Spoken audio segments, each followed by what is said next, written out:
hadir, Bu Suhendra dan juga Ibu Rida, dan juga terima kasih kepada Bu Desi untuk mengizinkan saya untuk membuka kegiatan kita pada siang hari ini. Assalamualaikum warahmatullahi wabarakatuh. Waalaikumsalam Assalamualaikum warahmatullahi warahmatullahi wabarakatuh. wabarakatuh. Shalom, Om Swastiastu, Namo Buddhaya, dan salam kebajikan. Selamat siang dan salam sejahtera untuk kita semua. Yang terhormat Bapak Dr. Al Suhendra SPM SI, selaku Ketua Lembaga Sertifikasi Profesi eh, Lembaga Profesi pihak pertama Universitas Negeri Jakarta. Lalu yang kedua juga ada Ibu narasumber kita yaitu Ibu Dr. Ridawati MSI selaku Kepala Divisi Manajemen Mutu Lembaga Sertifikasi Profesi pihak pertama Universitas Negeri Jakarta. Dan yang kami hormati Ibu Dr. Desi Rahmawati MPD selaku Koordinator Program Studi S1 Manajemen Pendidikan serta kakak-kakak dan teman-teman yang saya banggakan.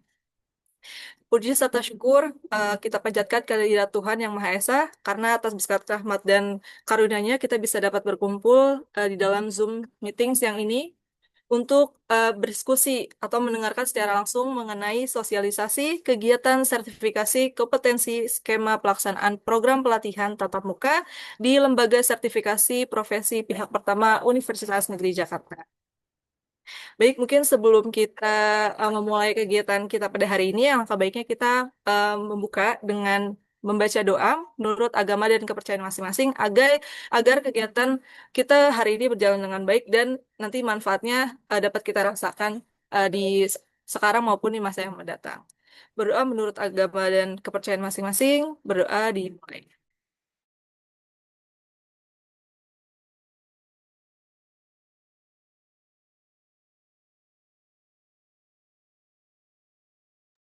Baik, berdoa dicukupkan. Baik, terima kasih Bapak Ibu yang sudah hadir dan juga teman-teman yang sudah bergabung dalam Zoom siang hari ini.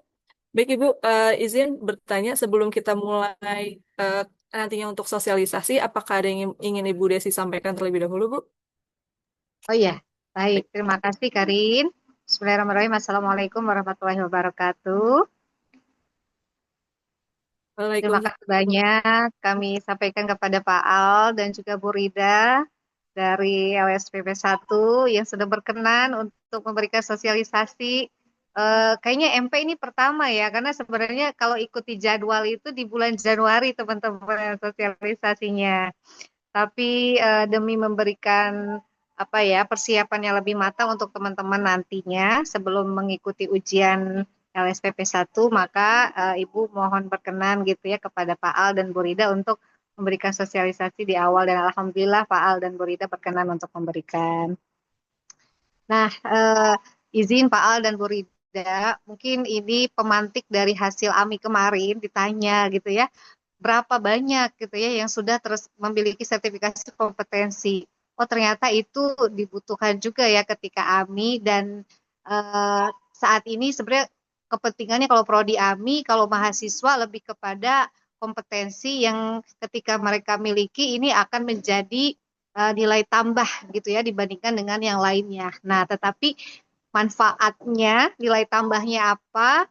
Pak Al dan juga Bu Rida yang bisa memberikan penjelasan gitu ya secara rinci kepada adik-adik mahasiswa sehingga ketika mereka momennya pas nih Pak Al dan juga Bu Rida, mereka baru saja menyelesaikan PKL-nya di berbagai kementerian dan eh, harapannya ketika dibekali dengan sertifikasi ini akan memudahkan jalan mereka nantinya pada saat sudah menjadi alumni dan bekerja di sana begitu ya Pak. Mudah-mudahan teman-teman bisa menggali banyak ya eh, pertanyaan-pertanyaan yang teman-teman berikan kepada Pak Al dan Bu Rida sampai teman-teman merasa jelas dan menjadi sebuah kebutuhan untuk teman-teman. Dan alhamdulillah ada juga Pak Dimas, Pak Al dan Bu Rida yang nantinya akan mengawal juga untuk pembukaan skema lainnya yang belum ada di LSP tetapi itu dibutuhkan oleh Prodi MP seperti analis kebijakan dan juga Pranata Diklat seperti itu Pak Al dan Bu Rida. Mohon arahannya selalu. Terima kasih. Wassalamualaikum warahmatullahi wabarakatuh. Waalaikumsalam warahmatullahi wabarakatuh. Baik, terima kasih Bu Desi atas penyampaiannya. Sebelumnya perkenalkan, saya Aura Karina, mahasiswa angkatan 2022 yang baru kemarin minggu lalu menyelesaikan PKL, gitu ya. Dan mungkin ini adalah informasi penting itu bagi kami, terutama untuk angkatan 2022 yang baru saja menyelesaikan PKL kami di minggu lalu. Mungkin teman-teman yang lain juga masih ada yang berjalan gitu ya, Bu, Pak, PKL-nya gitu. Jadi mungkin mohon arahan dan bimbingannya nanti mungkin kita bisa persiapkan dari sekarang gitu kan. Jadi nanti ketika sudah bisa mendaftar, langsung mendaftar seperti itu. Baik, mungkin sebelumnya boleh memperkenalkan diri terlebih dahulu, mulai dari Pak Al, mungkin nanti dilanjut oleh Bu Rida. Kepada Pak Al, kami persilahkan. Baik, terima kasih Mbak Aura. Assalamualaikum warahmatullahi wabarakatuh. Waalaikumsalam. Assalamualaikum warahmatullahi wabarakatuh. Ya, yang saya hormati Ibu Desi Rahmawati selaku Korprodi eh, Manajemen Pendidikan FIP UNJ. Ada Pak Dimas juga ya di sini. Pak Dimas di perpustakaan ya kalau tidak salah. Di Ya Bu. perpustakaan, tapi mengajar juga di MP. Oh, ngejar di Iya, MP. Ya, iya. Pak Dimas sempat kontak juga ke kami, LSP, khususnya sudah bertemu dengan Ibu Hermelia Megawati. Nah, Bu Mega ada di dalam ini, cuma Bu Mega tidak aktif karena ada pekerjaan yang harus diselesaikan. Ini Bu Mega. Eh, Ibu Mega sebenarnya Kepala Divisi eh, sertifikasi yang harus bicara sebenarnya, tetapi karena ada pekerjaan eh, yang harus segera kami selesaikan, maka kami berbagi tugas, Ibu Desi. Nah, kalau Ibu Rida tadi sudah dikenalkan selaku Kepala Divisi Manajemen Mutu, jadi kami itu hanya berempat sebenarnya Bu Desi di LSP. Satu lagi Bu Hesti, Hestiani Parai, beliau dari FBS sebagai Kepala Divisi Manajemen apa Administrasi dan Keuangan. Cuma beliau belum bisa bergabung karena ada kelas kalau tidak salah. Nah, saya diminta mengenalkan diri oleh Mbak Aura. Saya Also Hendra, doktor di bidang pangan, jadi mengajarnya di bidang pangan, makanan. Cuma di UNJ adanya boga ya, mengajarnya di boga.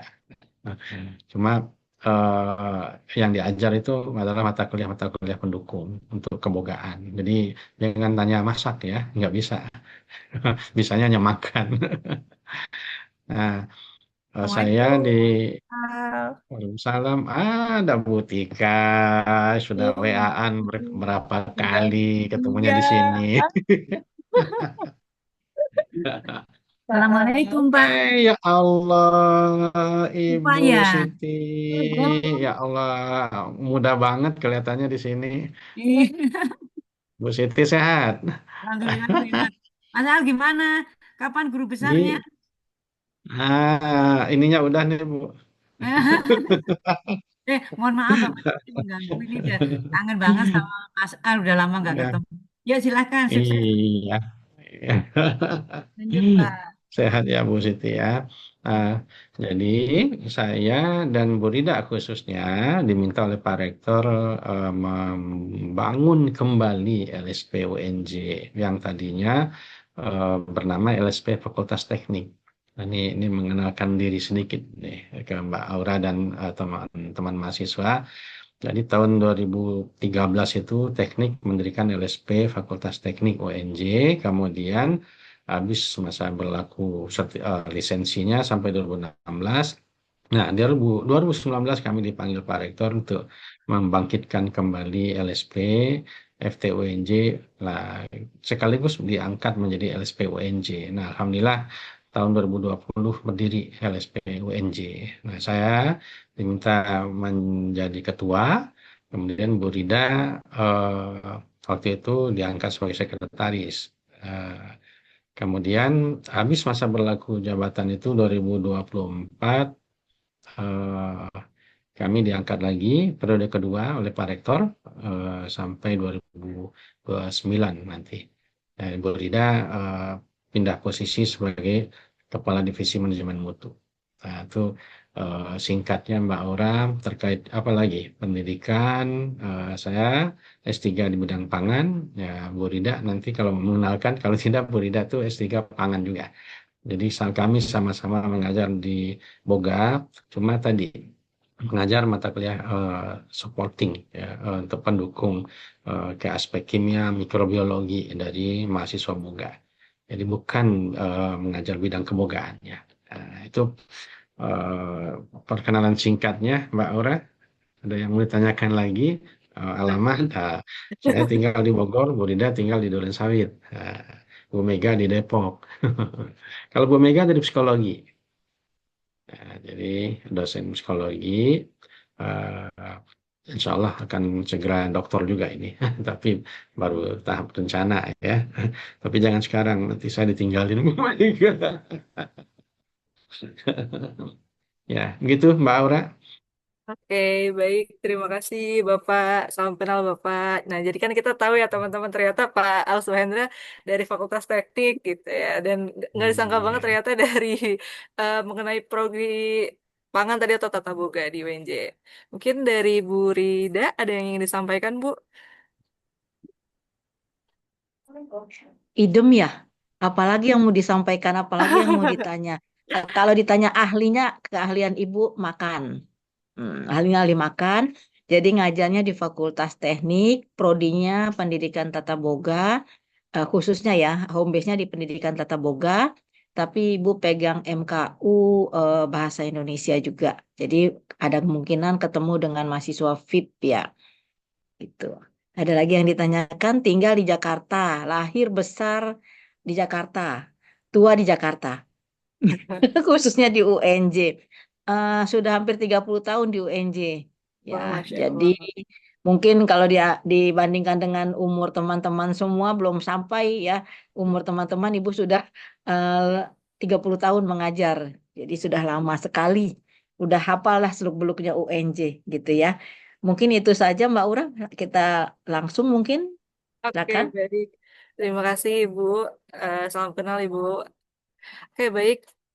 Mungkin untuk yang pertama, mungkin dari Pak Al maupun Bu Rida, apakah boleh disampaikan atau dijelaskan kepada kami sebelum nantinya mengenai sertifikasi kompetensi, tapi boleh nggak sih kami tahu dulu Bapak Ibu mengenai lembaga sertifikasi kompetensi profesi pihak pertama di UNJ itu seperti apa, dan mungkin di sana itu menyediakan sertifikasi kompetensi mengenai apa nih? Mungkin nantinya kami mempunyai teman atau mempunyai tetangga yang membutuhkan sertifikasi kompetensi, apakah bisa di LSPP 1 UNJ atau tidak gitu. Karena eh, mungkin beberapa teman-teman juga kemarin ada yang sempat nanya sama saya, Pak Bu, ini LSPP 1 UNJ itu apa sih? Itu di mana sih? Kayak gitu.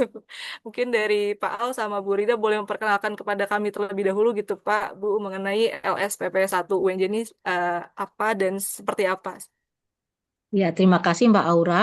Itu ada dalam tahapan materi kami nanti. Jadi di tahap awal kita akan memperkenalkan terlebih dahulu lembaga sertifikasi profesi, kemudian kegunaannya, jenis-jenisnya, ya. Kenapa kita perlu mengambil sertifikat kompetensi di LSP ini, gitu ya. Nanti juga termasuk apa saja sih skema kompetensi yang bisa kita ambil. Nah, itu bertahap dan bagaimana caranya. Nah, nanti sampai tahap ke situ kita akan perkenalkan kepada teman-teman semua. Mungkin kesempatan pertama kepada Pak Al, kami persilahkan sebagai Ketua LSP juga untuk menyampaikan materi sosialisasi pelaksanaan uji kompetensinya, Pak Al. Silakan.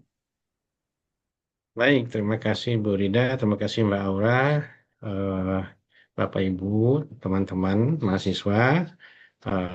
Izinkan saya perkenalkan terlebih dahulu LSP UNJ itu seperti apa, seperti yang ditanyakan oleh Mbak Aura. Oke. Nah, agenda kita sore ini ada 6, tetapi semua kita buat singkat saja, jadi tidak terlalu lama. Mudah-mudahan dalam waktu sejam selesai semuanya. Nah, tadi pertanyaan pertama mengenai apa LSP UNJ itu apa? Nah, ada di agenda mengenal LSP UNJ, kemudian ada infrastruktur sertifikasi kompetensi. Nanti dua poin ini saya akan sampaikan. Ya, poin 3 sampai 6 itu akan disampaikan oleh Ibu Rida terkait dengan seberapa penting sih sertifikasi kompetensi ini, termasuk standar yang digunakan dan ada yang namanya skema sertifikasi, dan terakhir yang paling penting itu adalah bagaimana proses uji kompetensi dilaksanakan di LSP P1 UNJ. Nah, baik. Nah, seperti yang sudah disampaikan tadi bahwa LSP UNJ itu diinisiasi pendiriannya oleh Fakultas Teknik. Tahun 2011 itu kami sudah bekerja. Jadi saya dan Bu Rida ini adalah dua di antara beberapa orang pendiri LSP di Fakultas Teknik. Nah, sebelumnya bahkan kami, saya dan Bu Rida juga sudah mendirikan LSP di luar.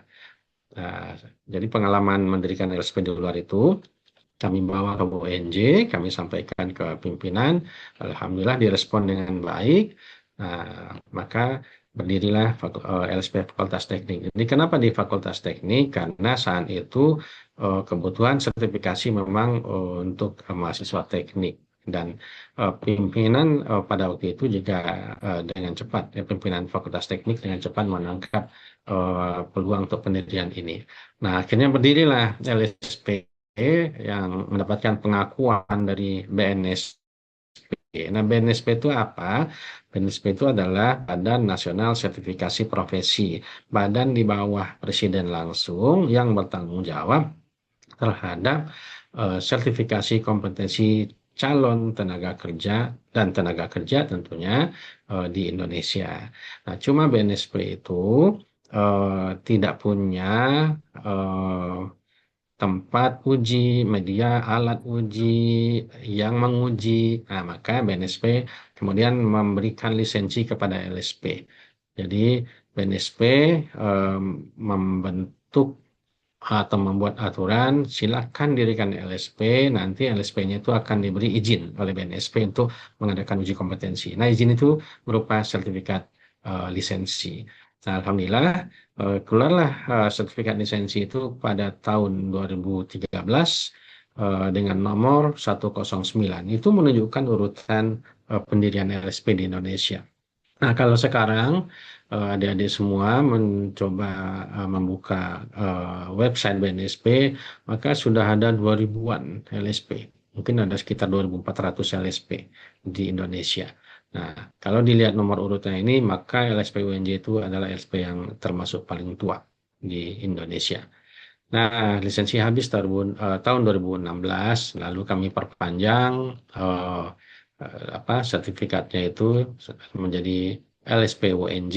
Nah, sekarang baru terbit sebenarnya lisensi berikutnya dari LSP UNJ itu pada tanggal 19 September 2025.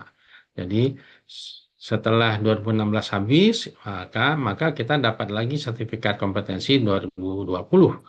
Nah, 20 itu namanya sudah menjadi LSP UNJ. Lalu 5 tahun masa berlakunya. Nah, kalau yang pertama tadi 3 tahun. Kemudian BNSP melakukan revisi untuk masa berlaku sertifikat ini dan menjadi 5 tahun. Nah, jadi 2020 ke 2025 habis lisensinya. Baru kemarin ini kami perpanjang, alhamdulillah keluarlah lisensi yang baru per 19 September 2025. Nanti habis 2030 tanggal yang sama. Nah, bersamaan dengan lisensi itu, maka dikeluarkan juga namanya surat keputusan BNSP tentang perpanjangan lisensi dan skema yang dimiliki. Jadi, adik-adik semua, LSP itu tugas utamanya adalah menguji kompetensi. Nah, untuk menguji kompetensi itu, maka dia harus punya skema sertifikasi. Nah, apa itu skema? Itu adalah sekumpulan atau sepaket unit kompetensi yang harus dimiliki ya oleh yang akan diuji. Nah, sekarang LSP UNJ punya 12 skema. Nah, jadi ada 12 skema ini namanya sudah di SK-kan. Dan ada pernyataan dari BNSP paling lambat 3 bulan setelah ditetapkannya perpanjangan lisensi, maka harus dilakukan uji kompetensi. Jadi kalau dihitung sebenarnya September, Oktober, November kita harus segera melakukan uji kompetensi. Cuma sertifikat ini baru keluar di Desember. Memang tertanggalnya September, tapi keluarnya terbitnya Desember sehingga kita bisa melaksanakannya di sekitar bulan Januari Februari nanti ujinya itu.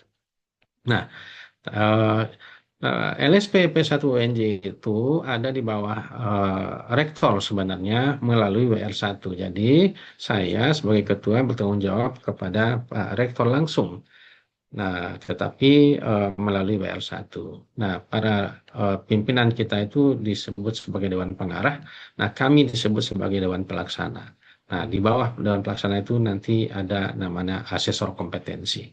Nah, kalau dari VIP itu ada rasanya asesor kompetensi Bu Happy masih aktif ya. Dulu ada Pak Herdi, Pak Karta, Pak WD1 itu juga masih aktif sertifikatnya. Nah, sekarang ada Bu Tika, Bu Gelora Mustika kan ada sertifikat kompetensi belum belum habis ya Bu ya, masih aktif ya.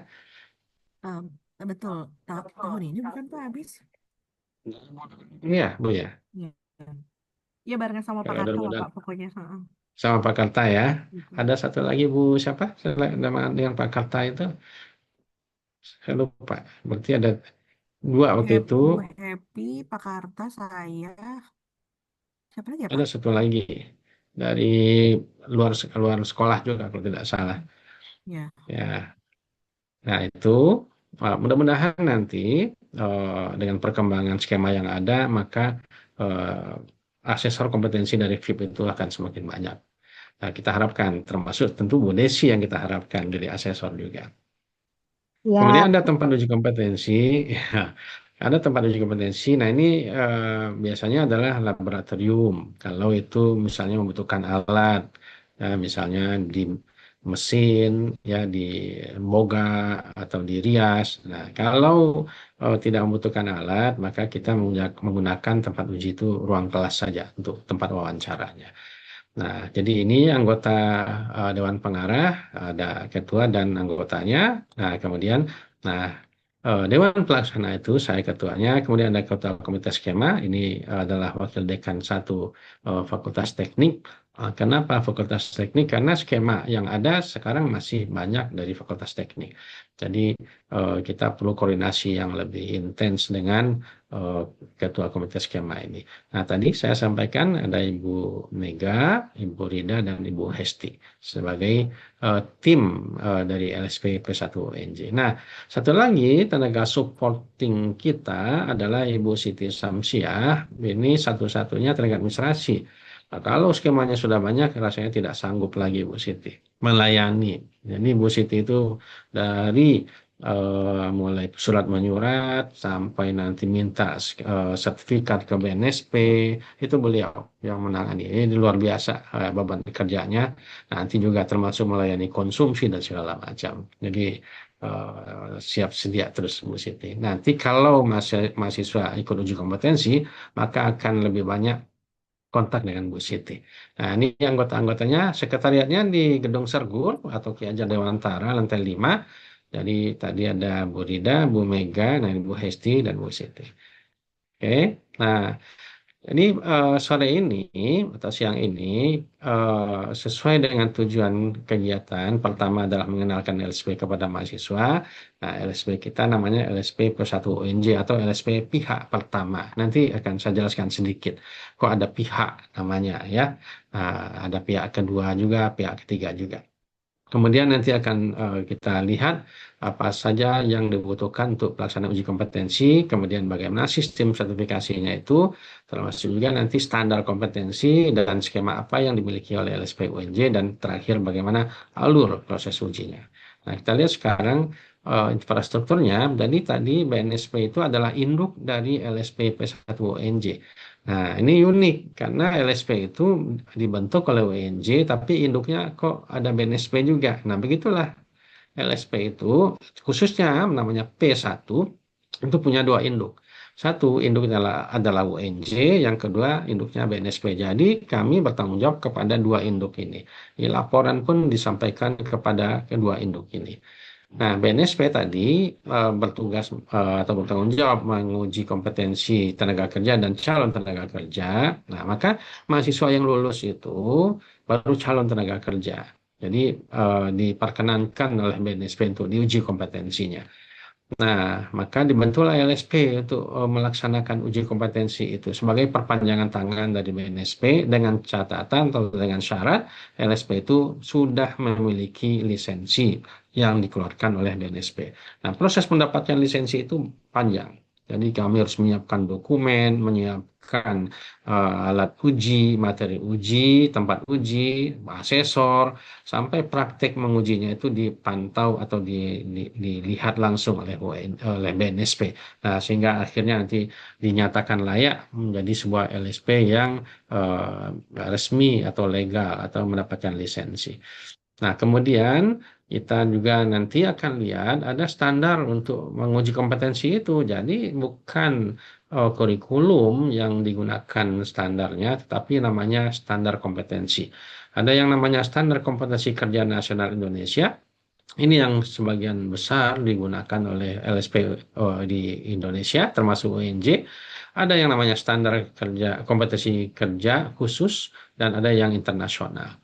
Nah, kita belum menggunakan dua SKK ini karena ada prosedur lain yang harus dilalui kalau kita ingin gunakan. Tapi ini saja sudah cukup berat ya untuk diujikan ke mahasiswa. Maka nanti kami memilih SKKNI ini unit-unit kompetensi apa yang kira-kira cocok untuk mahasiswa UNJ. Nah, kemudian dikembangkanlah skema sertifikasi dari SKKNI ini.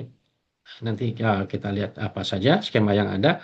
Nah, setelah skema dibuat, maka para asesor wajib membuat materi uji. Nah, ini alat ujinya. Jadi semacam berkas ujiannya lah begitu, dokumen untuk ujiannya. Nah, ini sudah disiapkan oleh para asesor di mana uji dilakukan di TUK, tempat uji kompetensi. Nah, misalnya Bu Tika, Pak Dimas atau tentu saya Bu Desi ingin VIP ini menjadi salah satu tempat uji kompetensi, itu bisa digunakan dan bermitra ke LSP lain juga bisa. Jadi namanya TUK Mandiri. Nah, itu bisa menjadi sumber pendapatan karena digunakan untuk uji kompetensi masyarakat. Tetapi mitranya adalah LSP P3 namanya. Nanti saya jelaskan sedikit. Nah, terakhir adalah asesor kompetensi. Untuk menjadi asesor ini perlu pelatihan 4 hari. Kemudian hari kelimanya adalah uji kompetensi. Jadi asesor itu juga sudah melalui proses uji kompetensi. Nah, ini tadi BNSP, ya di bawah presiden langsung, kemudian LSP. Nah, adik-adik semua, Bu Desi, LSP itu ada penyebutan pihak ke. Nah, pihak ke satu itu artinya LSP yang didirikan oleh lembaga diklat atau oleh industri yang mempunyai lembaga pelatihan. Nah, jadi LSP itu ada 3 sebenarnya jenisnya itu. Yang pertama adalah LSPP 1, kemudian LSPP 2, dan LSPP 3. Tetapi untuk LSPP 1 itu dibagi 2 lagi, yaitu LSPP 1 industri, di mana dia melakukan pelatihan terhadap tenaga kerjanya atau lembaga induknya. Nah, jadi hanya untuk tenaga kerjanya saja. Nah, sedangkan kita LSPP 1 UNJ itu masuk ke dalam LSPP 1 lembaga diklat. Nah, jadi sekolah SMK dulu mungkin ada adik-adik yang di SMK uji kompetensi, nah itu diuji di LSP SMK. Ya, nah kalau LSP UNJ ini didirikan oleh UNJ, kemudian yang diuji adalah hanya mahasiswa UNJ saja. Tidak bisa dosen, tidak bisa tenaga kependidikan, tidak bisa juga mahasiswa dari perguruan tinggi lain. Itu bedanya. Jadi, sekali lagi, kalau ada nanti teman-teman mahasiswa yang bertanya, dia kuliah misalnya di mana? Di kampus lain lah ya. Dia ingin uji kompetensi ke UNJ, tidak bisa. karena dia bukan mahasiswa UNJ. Nah, jadi kenapa tidak bisa? Karena mahasiswa UNJ saja jumlahnya sudah 40 ribuan lebih.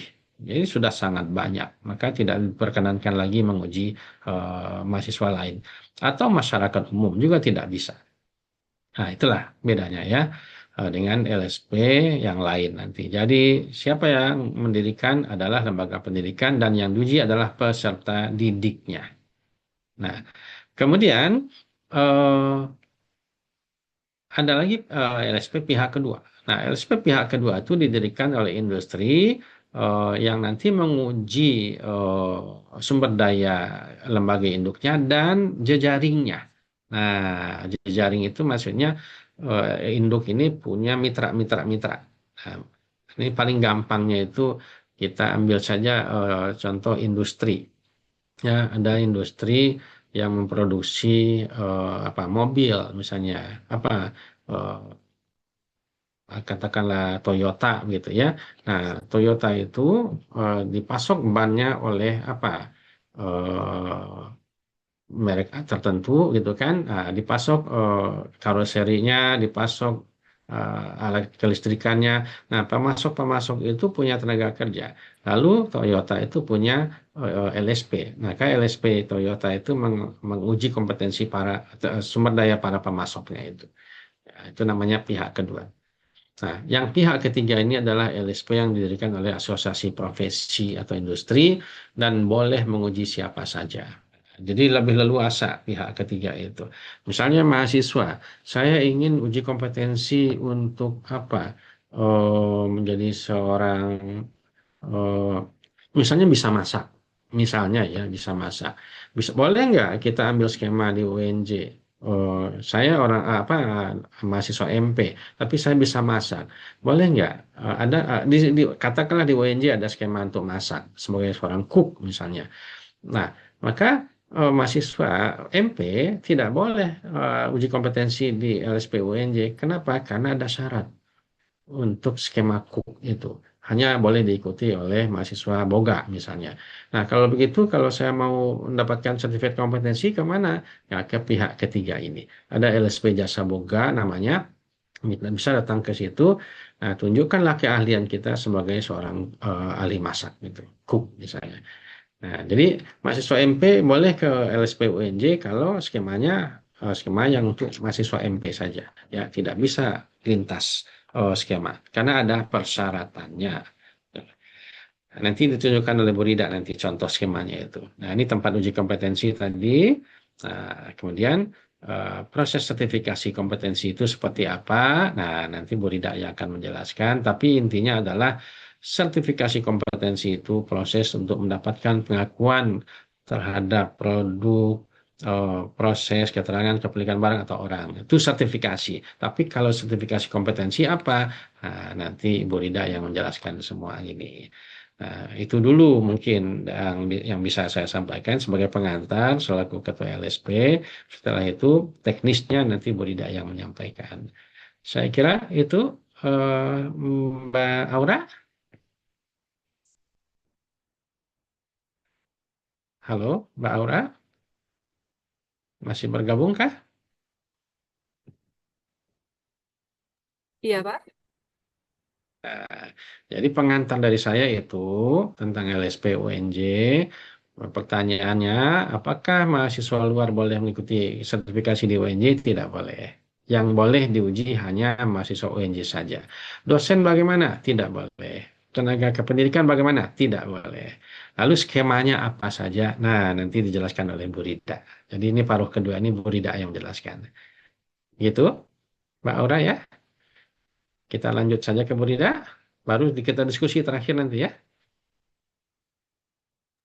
Ya, terima kasih Oke, Pak Al. Iya, terima Bu kasih Desi, Pak Al. ini Boleh kayaknya saya berbagi ada layar mungkin Pak masalah Al? ini. Makasih Pak Ya, Al. Bu Rida mau sendiri atau? Iya, boleh saya berbagi layar Pak Oke, Al? iya, oke. Mangga, silakan Bu Rida.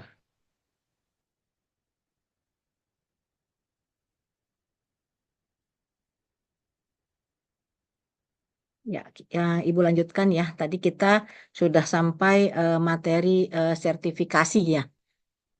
Nah, adik-adik semua, kalau ingat atau mendengar kata sertifikat, yang terdengarnya apa? Yang terbayangnya apa?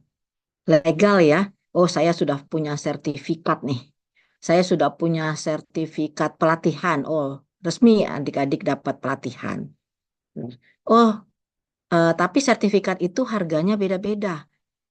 Adik-adik lebih milih sertifikat pelatihan atau sertifikat tanah atau sertifikat nikah. Nah, itu ya. Jadi ada perbedaan di harga, ada perbedaan di nilai kalau kita mendengar kata sertifikat. Yang jelas sertifikat kompetensi ya, itu harganya menunjukkan kompetensi keahlian kita.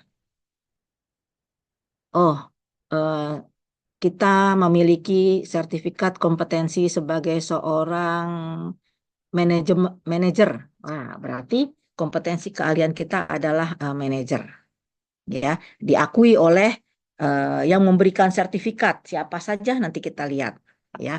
Jadi sertifikat itu jaminan. Sertifikat tanah itu dikeluarkan oleh Badan Pertanahan Nasional. Oh, jaminan itu. Ya, berlaku nggak Bu kalau surat girik saja? Laku surat girik ya, tapi tidak sekuat sertifikat. Oke, kita lihat lagi ya. Apa sih manfaatnya kok kita harus dibekali dengan sertifikasi? Ya, tidak hanya adik-adik pernah dengar guru-guru harus disertifikasi baru dapat tunjangan gurunya. Ya, dosen juga gitu harus ada sertifikasi dosen baru dapat tunjangannya. Lumayan besarannya. Ya, 1 kali gaji. Ya, walaupun gajinya juga eh, sangat besar gitu ya. Mungkin Bu Gelar Gelora Mestika ini juga paham ya. Nah, amin itulah. Ya, Yang Bu. jelas ya manfaat sertifikasi ini memberikan kepercayaan kepada konsumen kita, kepada dunia usaha, kepada dunia industri yang akan merekrut kita. Jadi kalau Anda dapat ijazah ya, oh lulusan S1 UNJ, udah nomor 1 itu kalau Anda masukkan lamaran ke bagian pendidikan, ya ke industri-industri atau usaha-usaha atau bimbingan belajar yang terkait dengan pokoknya yang terkait dengan dunia pembelajaran tuh nomor 1 UNJ ya. Nah, kemudian tapi ada tapinya nih. Di antara ribuan mahasiswa UNJ yang diluluskan setiap wisudanya, ya setiap wisuda tuh paling sedikit 2.000 mahasiswa yang diwisuda setiap semesternya, paling sedikit. Ya kemarin semester 1, 2, 3 itu sampai 3.000 bahkan. Nah, di antara yang lulus ya, yang memiliki sertifikat untuk bidang yang sama itu akan didahulukan. Oleh siapa? Oleh HRD ya, oleh bagian personalia yang akan merekrut kita ya. Nah, kemudian ada banyak manfaat lainnya selain evaluasi pembelajaran, penjaminan mutu ya untuk mendesain instruksional dari kemampuan kita. Nah, ini adalah merupakan manfaat dari sertifikasi. Ibu tidak jelaskan lebih lanjut ya. Mungkin kalau kita lihat Bu, kalau sertifikasi temannya sertifikat ya. Ya, sertifikat itu bendanya, sertifikasi itu prosesnya. Ya, untuk mendapatkan sertifikat perlu berproses.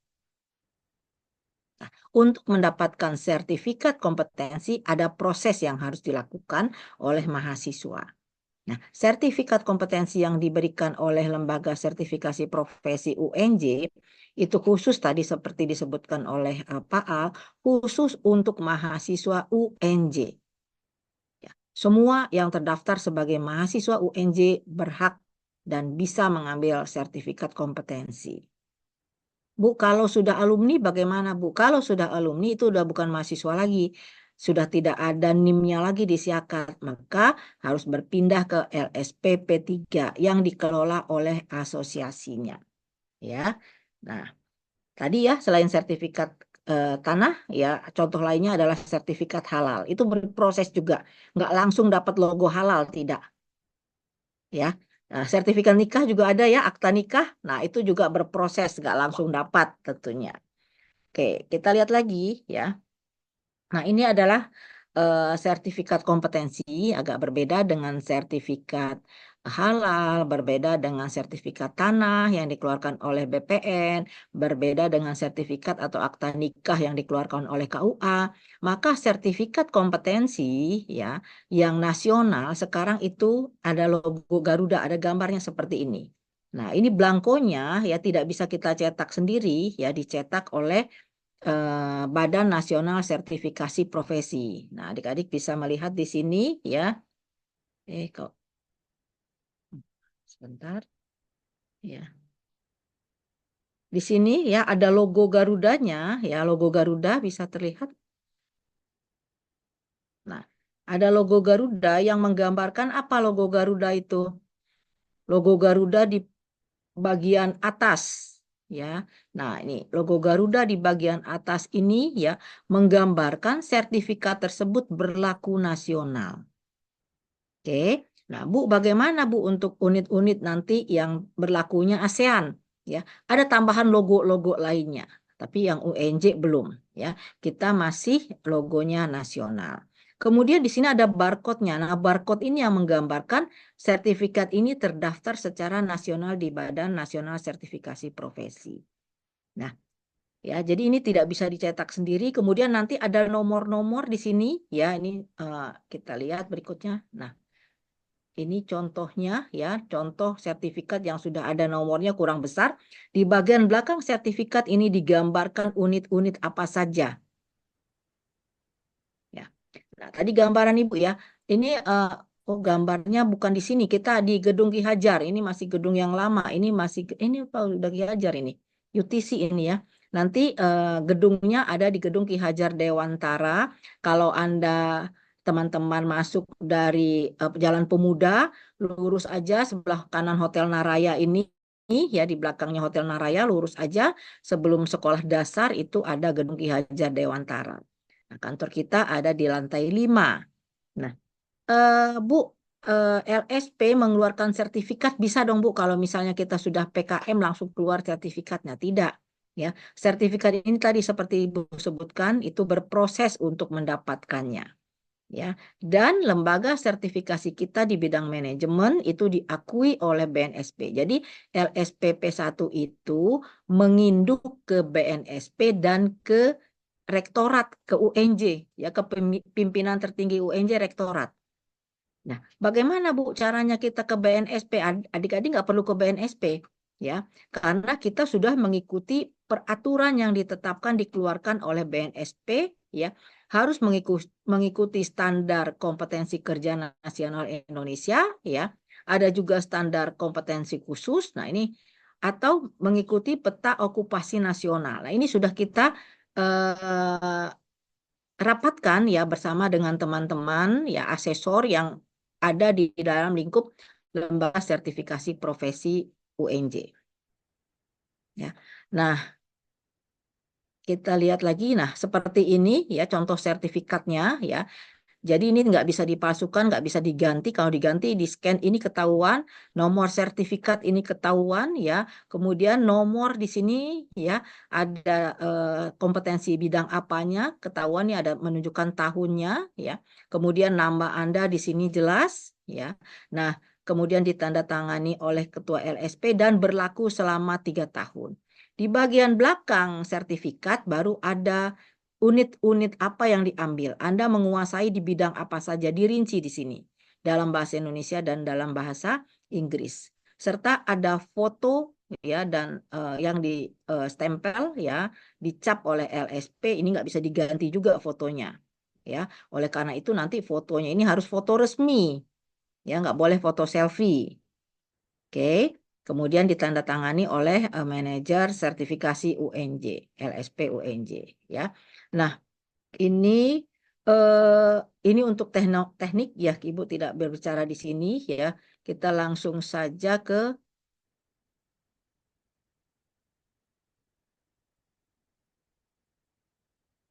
Nah, ini standar kompetensi yang digunakan oleh LSP ya.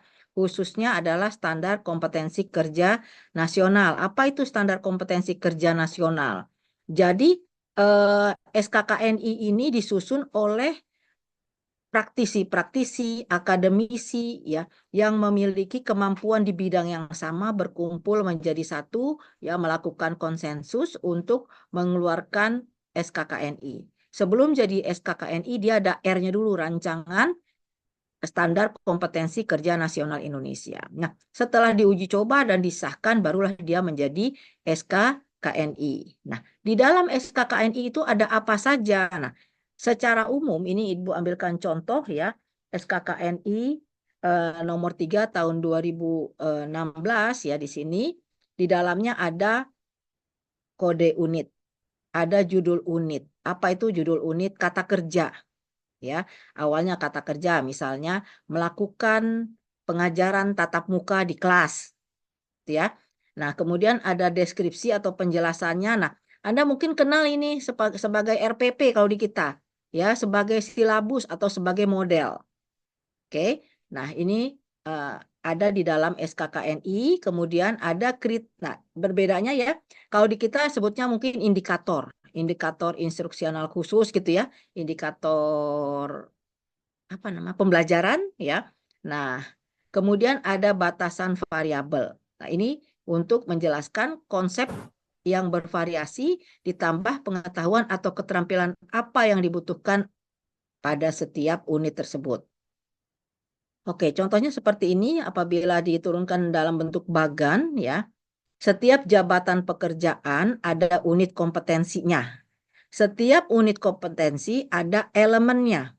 Nah, kalau kita mungkin setiap apa namanya judul buku ya, setiap judul pekerjaan punya babnya. Di dalam bab ada subbab. Nah, di dalam subbab ada sub-subbabnya. Seperti itu gambarannya ya, SKKNI.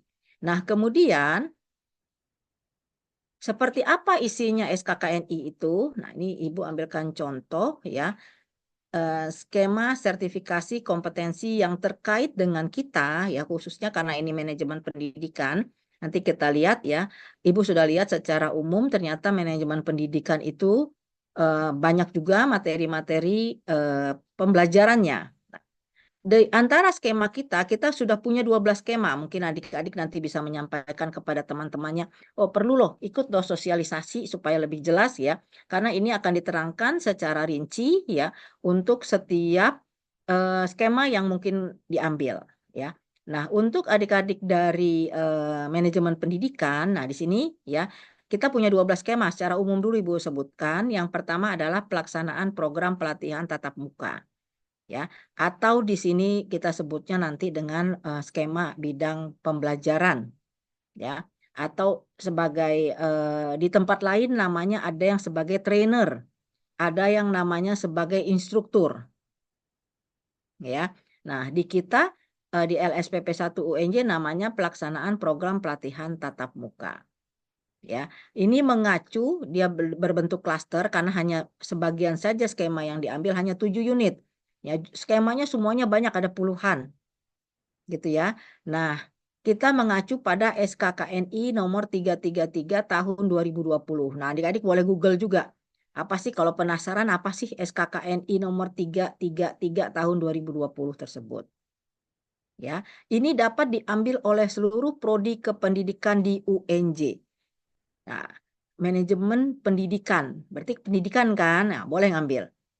Ya, yang tidak boleh misalnya akuntansi murni nggak boleh, ya, karena tidak ada pendidikannya.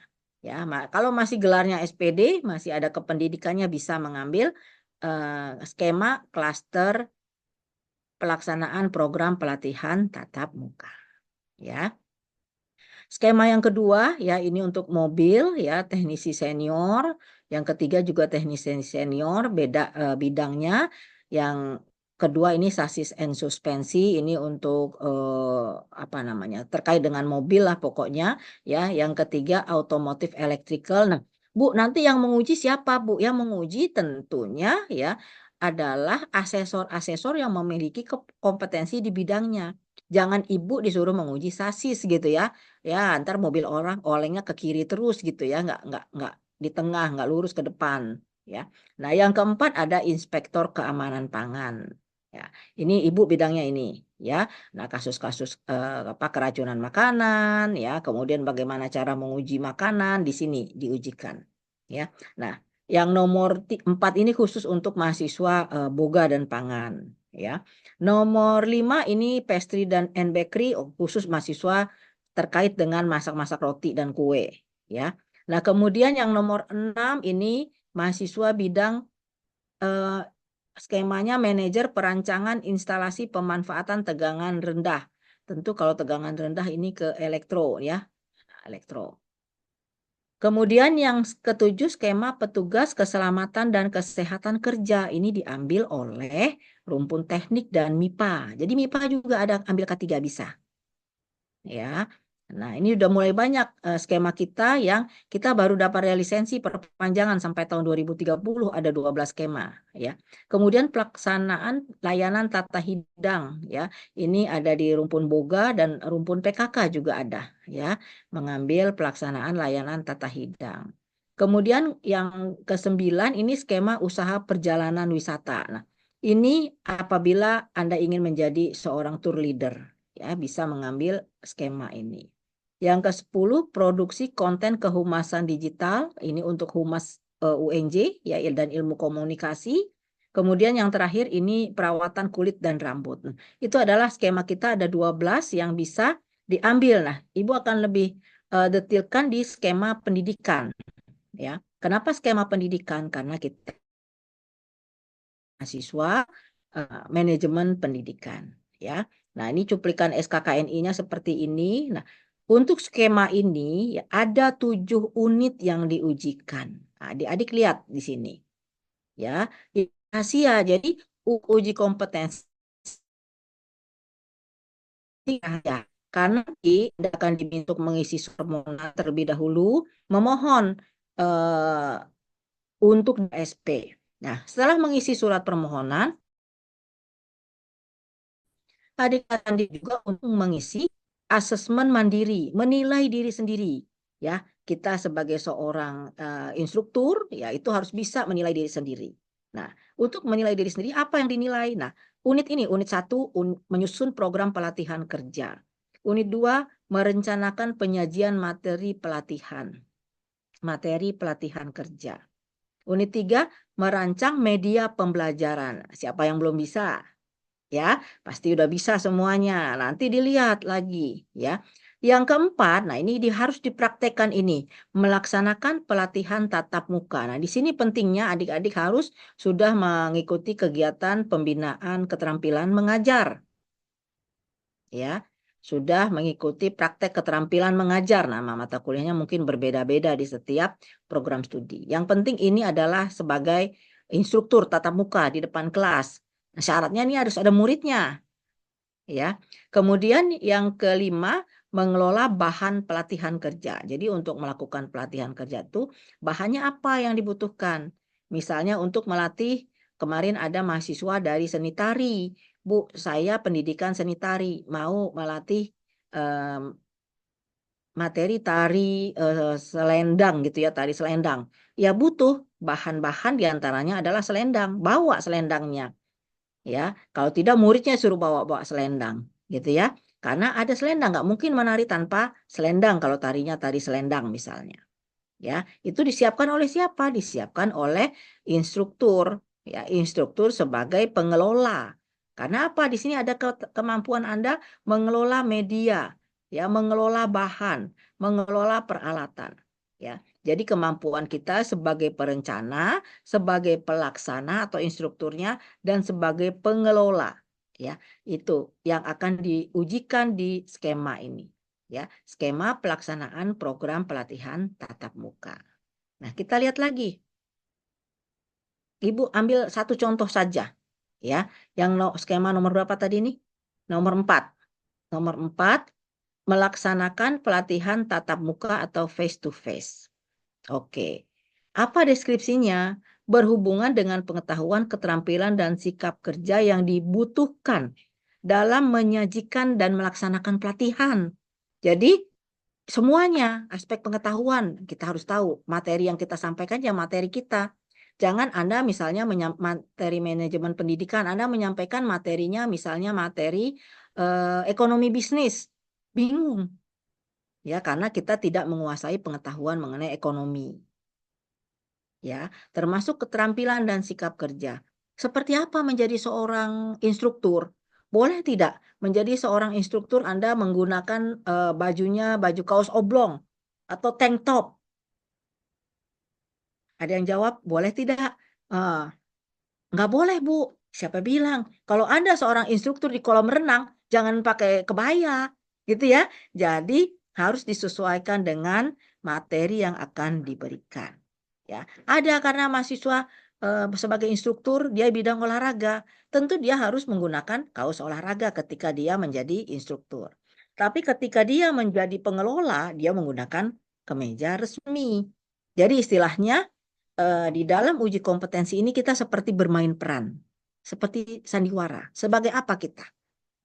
Ya, nah sekarang kita sebagai guru, oh ya jadilah guru yang baik. Ya, rambut harus disisir klimis. Bu, saya sebagai seorang seniman sekarang, Bu. Iya, Anda harus bawa gitar, misal bawalah gitar.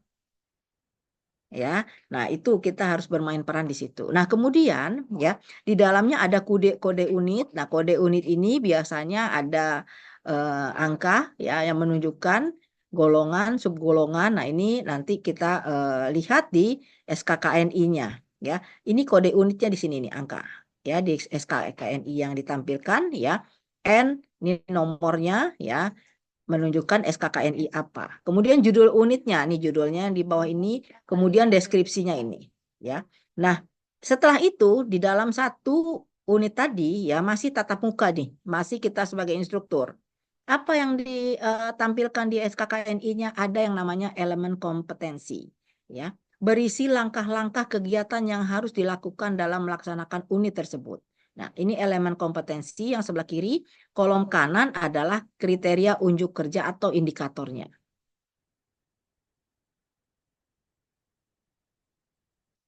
Ya, misalnya di sini elemennya menjalin hubungan kerja yang baik pada situasi pembelajaran. Nah, kriterianya seperti apa? Ya, pelatih dan tanggung jawab setiap pelatih yang akan terlibat dikoordinasikan secara tepat. Nah, ini adalah kriteria unjuk kerjanya. Checklistnya, daftar checklistnya seperti apa. Dan seterusnya seperti itu isinya ya. Contoh lain, elemen kompetensi memonitor proses pembelajaran dalam situasi pembelajaran. Nah, ini teman-teman mungkin udah tahu ya. Apa sih indikatornya? Nah, proses pembelajaran diidentifikasi sesuai dengan situasi pembelajaran.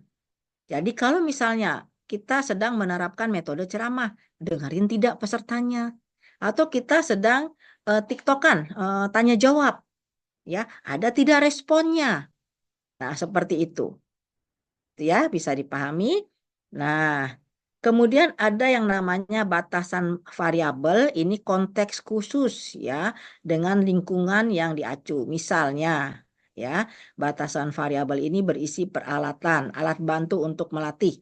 Ya, misalnya di antara murid kita ada yang tuna apa ya, tidak bisa melihat, tunanetra.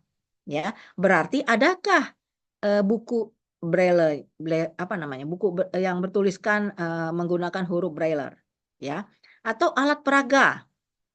Misalnya Anda diminta untuk menerapkan mengajarkan Excel misalnya, pada bawa laptop enggak, kalau di HP buka Excel susah. Nah seperti itu ya. Kemudian perlengkapannya, peraturan-peraturan dan norma-normanya itu merupakan batasan variabel. Ini penting ya. Yang Ibu garis tanda merah ini penting Anda bawa ketika melakukan uji kompetensi ya. Serta alat tulis kantor ya, buku literatur atau referensi yang digunakan. Ya, bahan-bahan pembelajaran misalnya seperti sistem kalender atau notebook ya, itu silakan dibawa ya.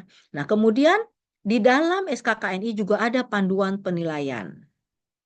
Ya. Nah, untuk panduan penilaian ini Anda juga belajar, Ibu sudah lihat ya, materi yang Anda pelajari selama 7 semester ya di Prodi MP. Nah, ini ada ya, di antaranya adalah bagaimana kita menilai kompetensi dari peserta kita. Ya, jadi di sini nanti Anda sebagai instruktur menilai murid, ya, asesor sebagai asesor menilai kemampuan Anda sebagai instruktur dalam melakukan proses penilaian. Jadi bertingkat, ya. Ada asesor, ya, yang menilai kompetensi Anda, kemudian Anda menilai murid yang Anda ajarkan. Itu harus ada, ya. Aspek apa yang dinilai? Aspek pengetahuan, aspek keterampilan, ya, serta sikap kerja. Sikap kerjanya apa? Ya, ada kontak dengan peserta. Bu, kalau pesertanya tidur aja ketika Anda menerangkan diem aja bingung. Nah, kita bingung apakah peserta itu memahami apa yang kita sampaikan ataukah tidak. Ya. Nah, ini adalah alur pelaksanaan uji kompetensi, ya. Adik-adik bisa lihat di sini, ya. Prosesnya standar operasional prosedurnya, ya. Ada peserta. Nah, peserta ini kita sebut sebagai asesi biasanya. Ya, kemudian ada kepala tempat uji kompetensi, ya. Untuk tempat uji kompetensi pelaksanaan program tatap muka ini bisa dilakukan di ruang kelas yang nanti dilakukan verifikasi oleh asesor lisensi di LSP. Ya, kemudian ada ketua bidang administrasi dan keuangan, ini masih orang LSP, ketua bidang sertifikasi, ini juga orang LSP, dan asesor kompetensi ini adalah teman-teman, ya, dosen-dosen UNJ yang sudah mengikuti pelatihan sebagai asesor kompetensi selama 5 hari, ya, kemudian diuji oleh BNSP, kemudian juga memiliki sertifikat teknis sebagai instruktur. Ya, jadi misalnya Bu Mestika punya Askom, punya, tapi saya belum jadi instruktur, Bu, ya. Bu Mestika boleh mengambil sertifikat instrukturnya di mana? Di Asosiasi Instruktur Nasional. Ya. Nah, ini tahap-tahap bagan alirnya bisa dilihat mulai dari mengisi formulir. Nanti ini akan kita berikan ketika Anda sudah mendaftar, ya. Mendaftar nanti akan dijelaskan lebih detail rinciannya oleh bagian administrasi UNJ. Ya, ini hanya tahap pengenalan saja. Formulir-formulir ini juga nanti akan diberikan. Kita ada yang namanya kalau di UNJ ada SIAKAT, ya, ada SIUKOM, sistem uji kompetensi, ya. Nanti ada webnya. Nah, ini, ya, alurnya secara umum adalah tahap pertama pendaftaran dan seleksi administrasi, ya. Pendaftaran, ya, bisa diklik di link pendaftaran di web LSP P1 UNJ. Ya, tapi akhir tahun ini kata Pustikom kita fokus ke nilai dulu, ya, nilai UAS masuk dulu, ya, kemudian baru kita bisa klik-klik link-link ini, ya. Kemudian pengisian APL 01 berkas dan skema, gitu, ya. Nah, APL 01 ini adalah berkas permohonan, ya, diisinya untuk yang mana? Untuk yang pelaksana program tatap muka. Kemudian LSP akan melakukan seleksi berkas, ya. Kemudian menetapkan asesor yang akan menguji Anda. Tahap kedua adalah jadwal pengisian APL 02. Ini adalah asesmen mandiri kita yang menyatakan, oh, saya bisa melakukan proses pengajaran. Di situ ada pertanyaan-pertanyaannya sesuai dengan indikator yang tadi Ibu bacakan, ya. Kemudian verifikasi berkas, pembayaran biaya uji kompetensi. Jadi sampai saat ini, ya, biaya uji kompetensi itu masih ditanggung oleh mahasiswa dan belum dimasukkan di dalam UKT. Ya, mungkin tahun-tahun kedepannya akan dimasukkan ke dalam UKT, tapi sampai saat ini belum, ya. Kemudian penetapan jadwal dan informasi-informasi umum akan diberikan di web, ya, atau lewat WA Group dan Telegram yang dikeluarkan oleh LSP P1 UNJ. Pelaksanaan uji kompetensi dilakukan, kemudian ada rekomendasi oleh asesor. Nah, rekomendasi ini belum sah, ya, sebelum dilakukan rapat pleno, ya. Kemudian hasil rapat pleno dikirimkan ke BNSP, ya, untuk dikeluarkan blanko sertifikatnya. Apabila sudah turun dari BNSP, maka Anda bisa mendapatkan, tinggal menunggu saja sertifikatnya, ya. Ini waktunya biasanya 1 bulan, ya, dari rapat pleno sampai turunnya belangko Anda, kecuali di bulan Lebaran ya, Lebaran dan bulan puasa itu agak lama ya. Nah, kemudian dokumen yang harus disiapkan, nah ini adik-adik mungkin bertanya ini ya. Yang pertama adalah fotokopi atau scan KTP Anda, scan kartu tanda mahasiswa ya, daftar hasil studi yang sudah ditandatangani minimal oleh Korprodi, ya ini Anda cetak.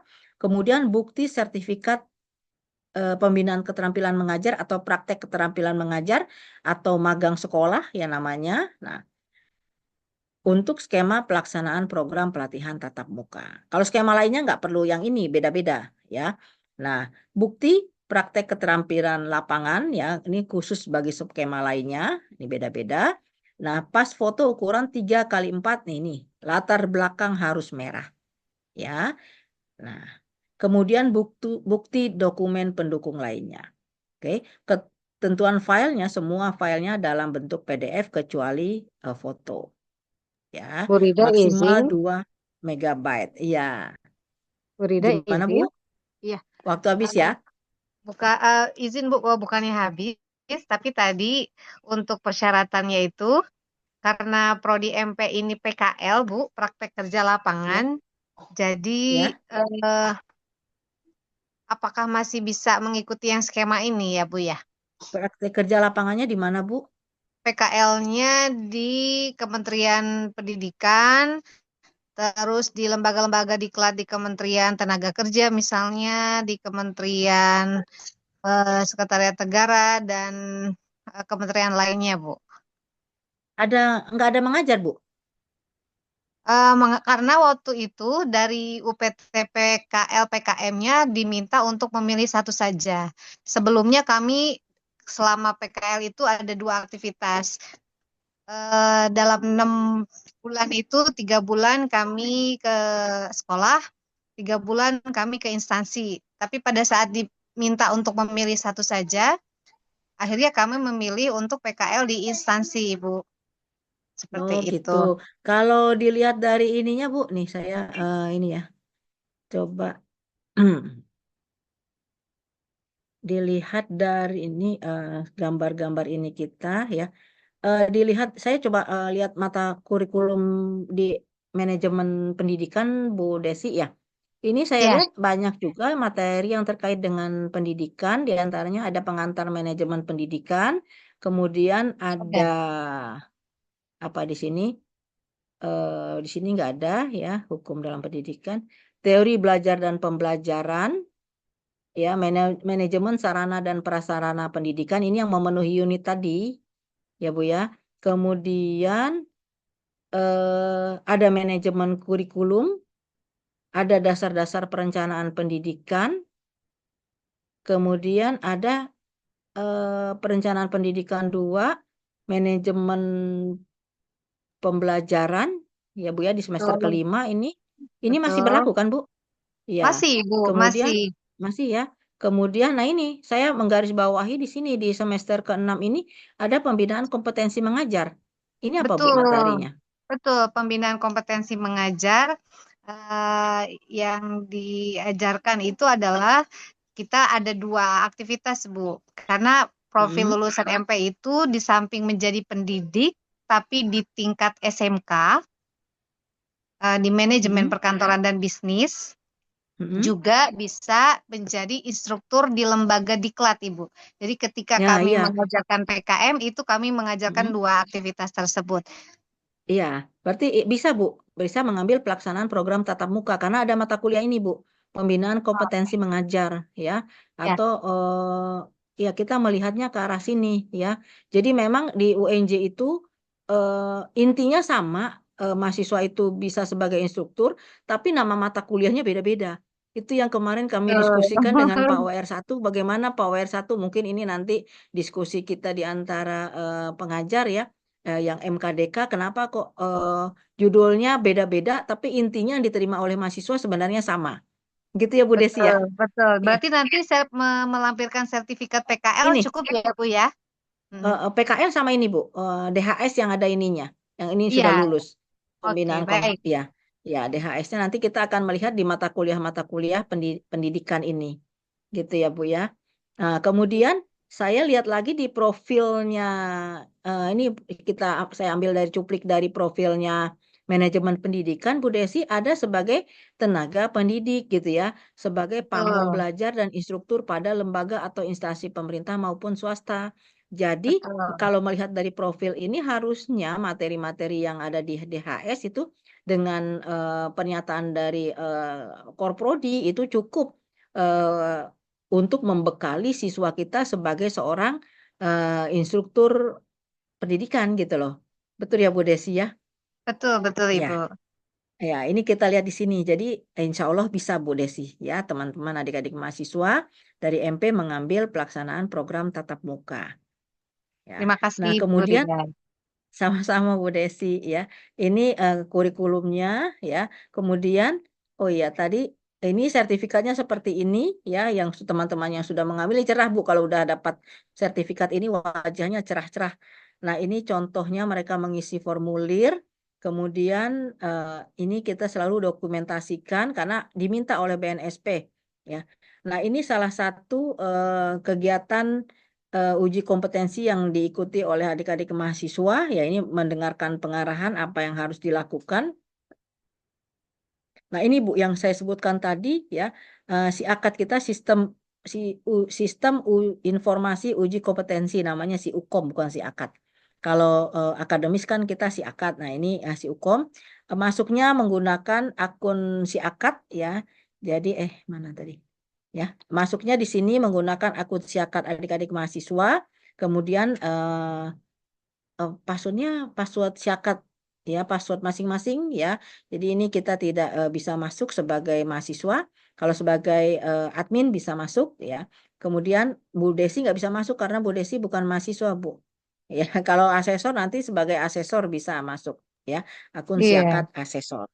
Ya, mungkin itu saja materi dari saya. Kita masuk ke pertanyaan-pertanyaan, eh, ya, tanya jawab, question and answer. Silakan.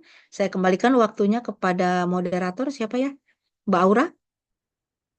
Ya, Iya. baik Ibu. Baik, sebelumnya terima kasih kepada Pak Al dan juga Bu Rida atas penjelasannya mengenai SP1 dan juga bagaimana skema dari sosialisasi yang tadi sudah dijelaskan. Baik, mungkin sekarang waktunya untuk teman-teman nih bertanya secara langsung kepada Pak Al maupun Bu Rida, ataupun mungkin ada yang ingin disampaikan kepada Bapak Ibu sekalian yang ada di sini, dipersilahkan. Mungkin boleh di kolom chat ataupun raise hand on mic. Ada yang ingin ditanyakan, teman-teman? Kayaknya Bu Glora nih penasaran pengen ngomong Bu Glora. Saya Bu ya boleh. Sebelumnya terima kasih Bu Rida. Iya Pak Dimas dulu. Silakan Pak Dimas. Pak Dimas dulu. Oh ya, suara saya jelas nggak Bu? Jelas. Jelas, jelas. Jelas.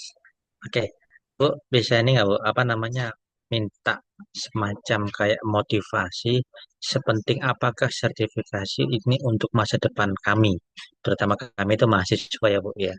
Nah, kan ini kan akan jadi apalagi ada informasi harus bayar dan sebagainya gitu kan. Nah, itu kan bagi teman-teman mahasiswa bayar UKT itu udah mahal, masih masih harus bayar sertifikasi lagi gitu. Nah kan sementara sertifikasi sendiri ini adalah bukan buat prodi sebenarnya, tapi untuk mahasiswa itu sendiri gitu loh. Nah, nanti mungkin Ibu sebagai pengelola LSP1 sama Pak Al bisa menyampaikan sepenting apakah sertifikasi untuk anak-anak kami. Seperti itu. Terima kasih dari saya.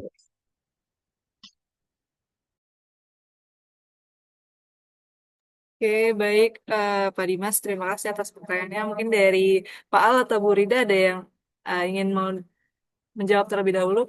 Dari Pak Al bagaimana, Pak?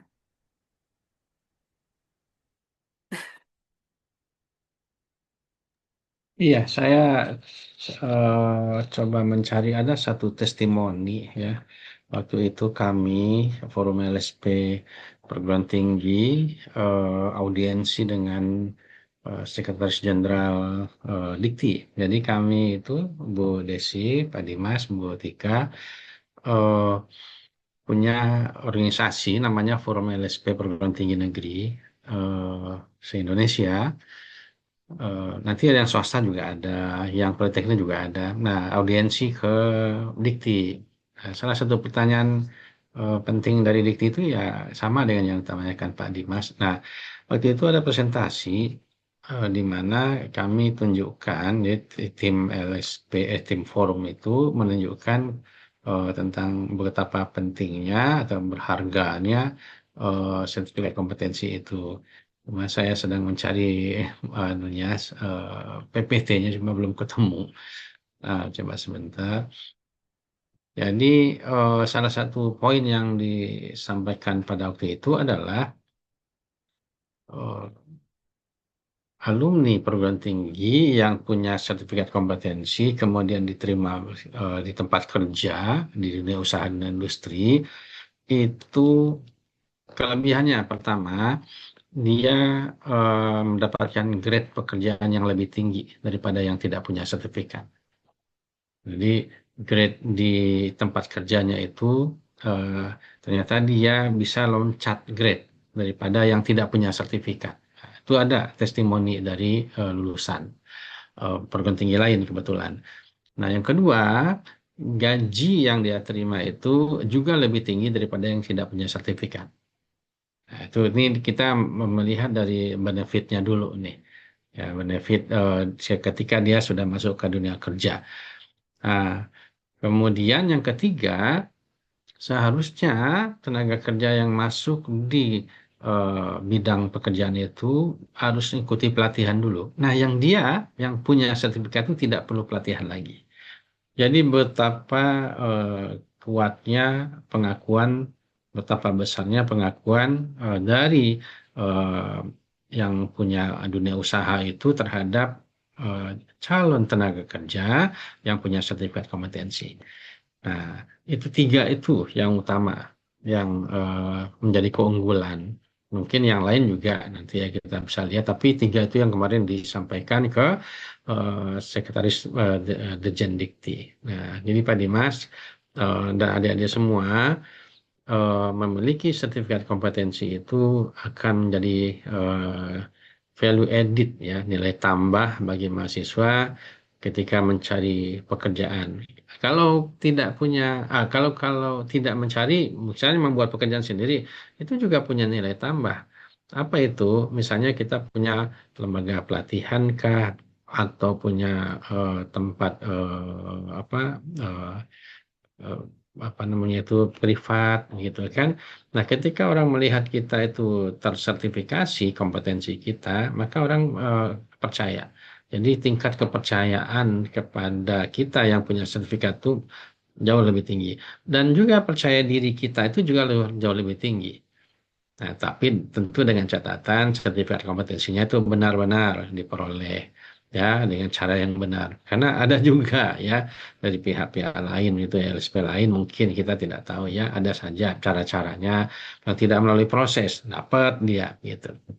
Tapi ada juga nanti misalnya mahasiswa sudah lulus kemudian sudah bekerja pada bidang tertentu. Nah, ingin mendapatkan sertifikat kompetensi kan tidak boleh lagi di UNJ.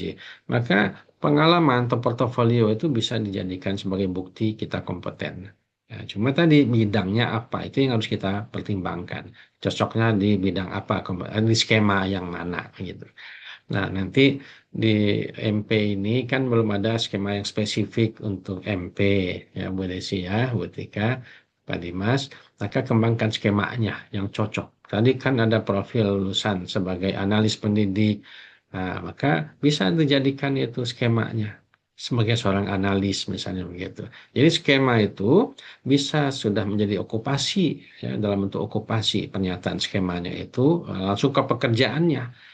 Yang paling gampang misalnya apa sebagai tukang las, nah, ini kan pekerjaan itu. Nah, tapi kalau dia belum punya okupasi, maka kita bisa merujuk membuat skema itu ke kualifikasi kerjanya. Jadi kakak ini level berapa gitu, level 5, level 6. Kalau tidak juga ada kakak ininya, nah, baru kita ambil yang namanya sekelompok unit dulu kita kumpulkan, itu namanya cluster, skema cluster. Nah, seperti pelaksanaan program pelatihan tatap muka ini namanya masih skema klaster. Tapi kalau dia menjadi okupasi, namanya nanti naik menjadi instruktur.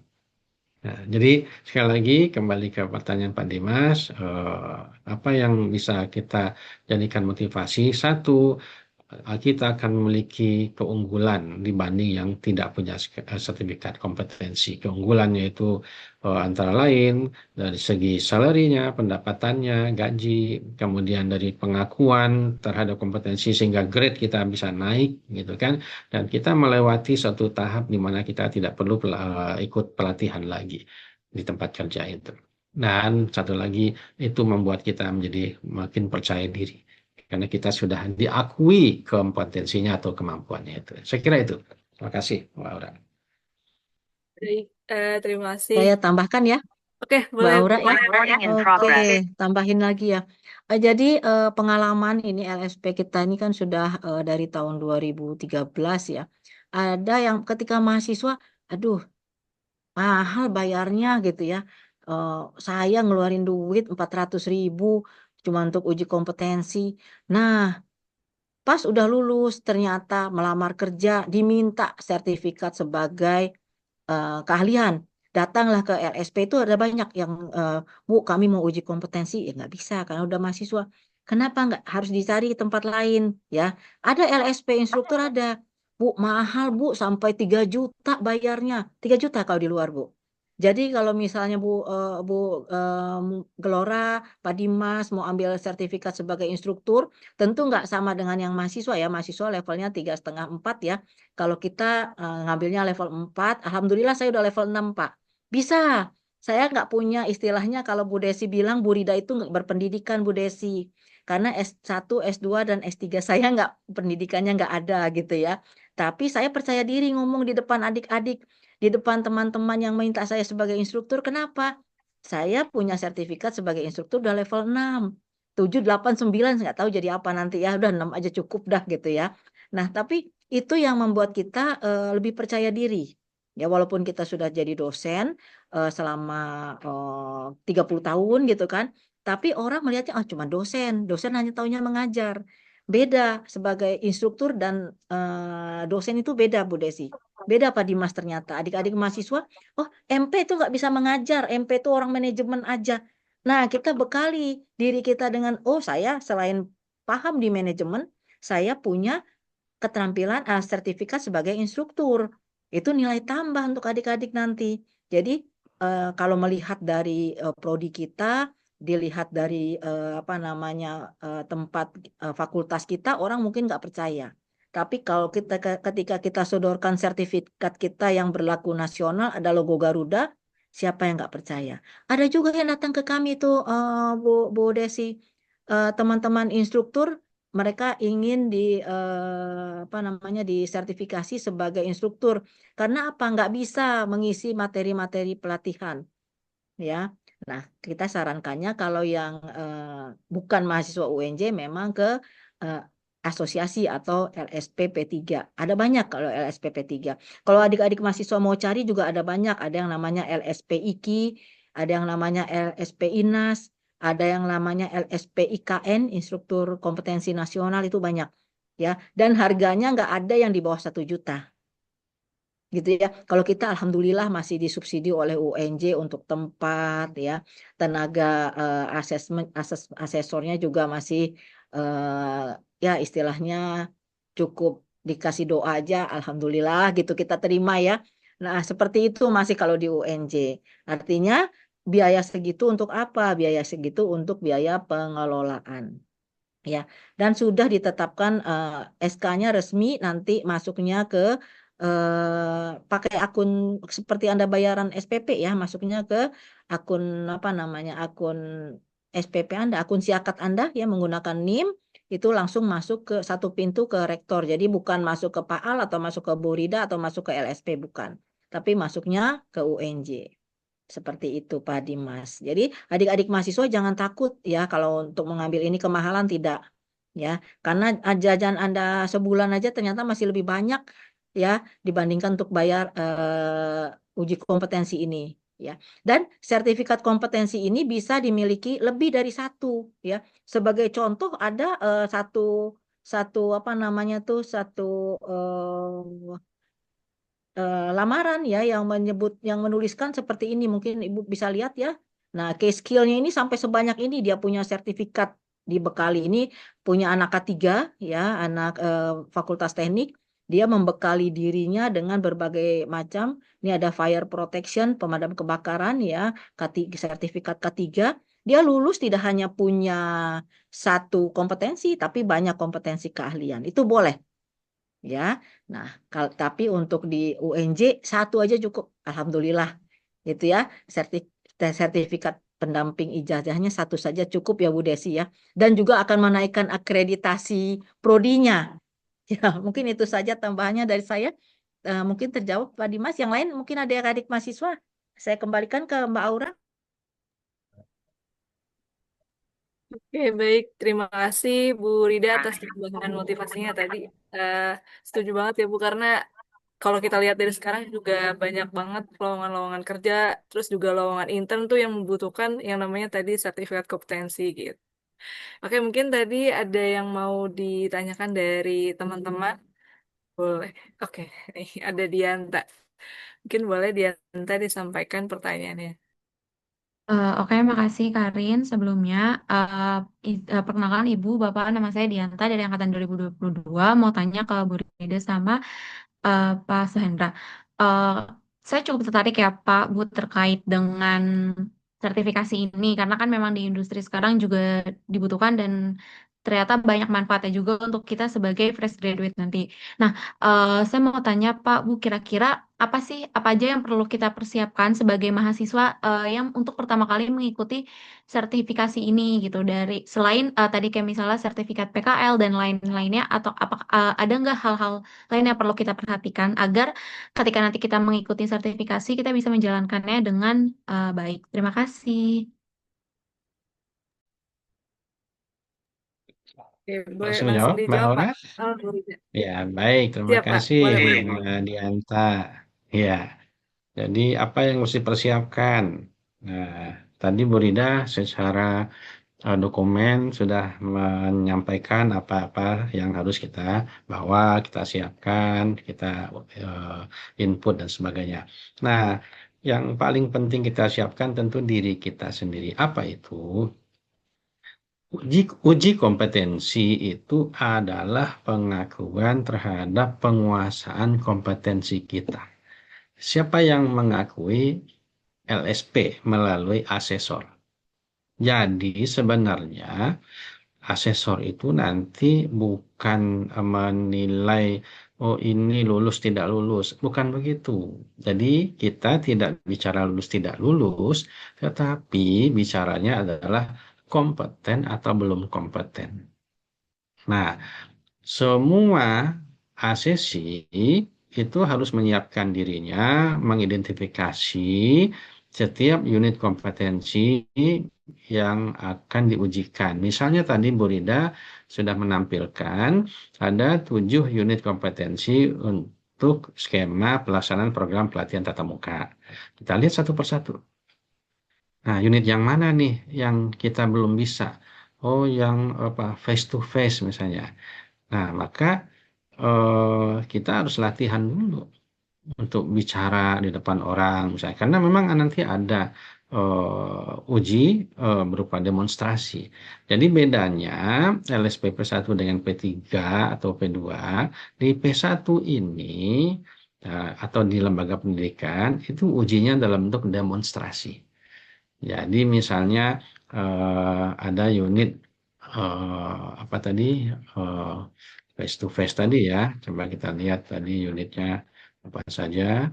Mungkin nah menyusun program pelatihan kerja misalnya. Ya, ini coba di share ya supaya terbayangkan apa yang harus kita siapkan. Jadi tahap pertama pastikan bahwa kita itu memang sudah kompeten untuk semua unit ini.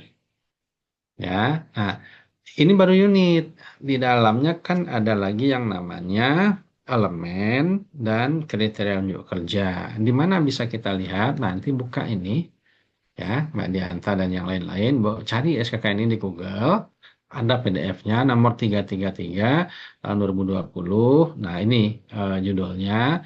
Nah, cari unit ini, menyusun program pelatihan kerja. Nah, nanti akan keluar itu ya, yang namanya elemen dan kriteria unjuk kerjanya. Misalnya ini ya, coba saya carikan juga ya. Apa namanya, SKKID-nya mudah-mudahan ada di sini, segera dapat misalnya. Nah, ini dia. Saya stop share dulu. Tadi unitnya itu adalah melaksanakan pelatihan tatap muka. Nah, coba saya cari ya, melaksanakan pelatihan tatap muka supaya tergambarkan apa sih sebenarnya yang kita lakukan gitu. Face to face. Nah, ini dia.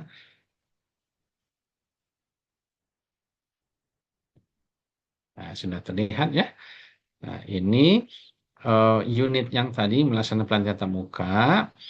Lalu kita ngapain gitu? Yang dimaksud unit ini isinya apa? Nah, satu elemennya adalah menjalin hubungan kerja. Nah, unjuk kerjanya kita demonstrasikan. Nah, memang ini tidak semua harus ditampakkan, ditunjukkan langsung, tapi kita harus berperan. Tadi Bu Rida sudah sampaikan kita bermain peran, pelatih dan tanggung jawab setiap pelatihan. Pelatih yang akan terlibat dikoordinasikan secara tepat. Kita mengkoordinasikan antara kita sebagai seorang pelatih dengan peserta dan seterusnya. Ini baca ini. Nah, kalau ini kan sifatnya tidak perlu ditunjukkan, maka nanti bisa ditanya jawab, diwawancara. Nah, apalagi mengelola sikap dan perilaku. Nah, ini ditunjukkan ini. Nah, pada waktu kita memberikan materi, waktu pelatihan. Nah, itu ditunjukkan semuanya. Jadi nanti ada perangkat ujinya yang akan merujuk ke SKKNI ini. Ya. Nah, ini yang tadi ya. Ini benar nggak ya? Ini kalau nggak salah ya face to, ya benar lah, melaksanakan pelatihan tatap muka. Jadi nanti berperan sebagai seorang instruktur, maka penuhilah semua unit-unit ini. Ya, nah itu kira-kira. Jadi persiapkan diri baca SKKNI untuk ke-7 unit tadi, baca bagian dalamnya seperti apa, penuhi semuanya. Nah, kalau sudah merasa diri kita sudah oke nih, oh saya bisa nih, maka kita mengisi nanti yang namanya aplikasi ya, form aplikasi. Kita akan mencentang semua unit itu kita kompeten, harus kompeten. Nah, kalau ada yang tidak kompeten atau belum kompeten, maka kita belum bisa diuji. Karena syarat untuk diuji itu adalah kita sudah harus kompeten. Jadi persiapkanlah diri untuk kompeten di semua unit itu, di semua KUK tadi itu. Nah, setelah disampaikan ke asesor, kita kompeten-kompeten, maka asesor memastikan kita benar nggak sih kompeten dengan cara apa? Dengan cara tanya jawab, dengan cara ujian tulis untuk pengetahuan, dengan cara demonstrasi, memantau kegiatan demonstrasi, ya untuk memastikan skill kita sebagai seorang instruktur. Nah, jadi intinya ada pada diri kita sendiri, Mbak Dianta ya, itu persiapan. Persiapan ya tentu fisik, mental. Kenapa? Karena ada kasus ya. Tadi Bu Rida sudah sampaikan yang dinilai itu sih pengetahuan, sikap dan skill. Ada kasus mahasiswa itu secara pengetahuan bagus, secara keterampilan bagus, tapi di sikapnya bermasalah. Maka dia tidak dinyatakan kompeten. Jadi memang harus semua komponen itu, pengetahuan, sikap dan keterampilan itu harus terpenuhi.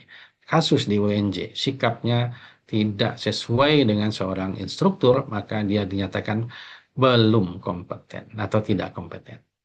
Nah, begitu, Mbak Dianta?